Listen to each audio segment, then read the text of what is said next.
আমি জান্নাত পার্কের পাশ দিয়ে হেঁটে যাচ্ছি, তখন একটা মেয়ে আমাকে ডাকলো ভাইয়া। আমি তখন মেয়েটার দিকে তাকালাম, না পরিচিত বলে মনে হচ্ছে না। মেয়েটা দেখতে খুব সুন্দরী, একটা সাদা রঙের জামা পরছে, মনে হচ্ছে একটা পরী দাঁড়িয়ে আছে। মেয়েটা মনে হয় অন্য কাউকে ডাকছে। আমি তখন হাঁটতে আবার শুরু করলাম।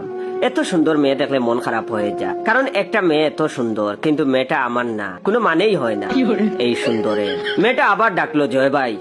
এবার আমার মনে হলো আমাকেই ডাকছে। অবশ্য জয় নামে অন্য ছেলেও হতে পারে, কিন্তু আশেপাশে অন্য কোনো ছেলেকে দেখা যাচ্ছে না। আমি তখন আবার মেয়েটার দিকে তাকালাম, হাতের ইশারায় আমাকেই ডাকছে।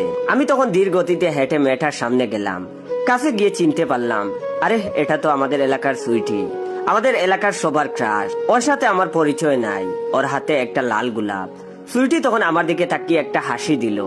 হাসিটা এত সুন্দর, মানুষ এত সুন্দর করে হাসতে পারে, আমার বুকের মধ্যে কেমন করে উঠলো। তখন সে বলল আমি সুইটি।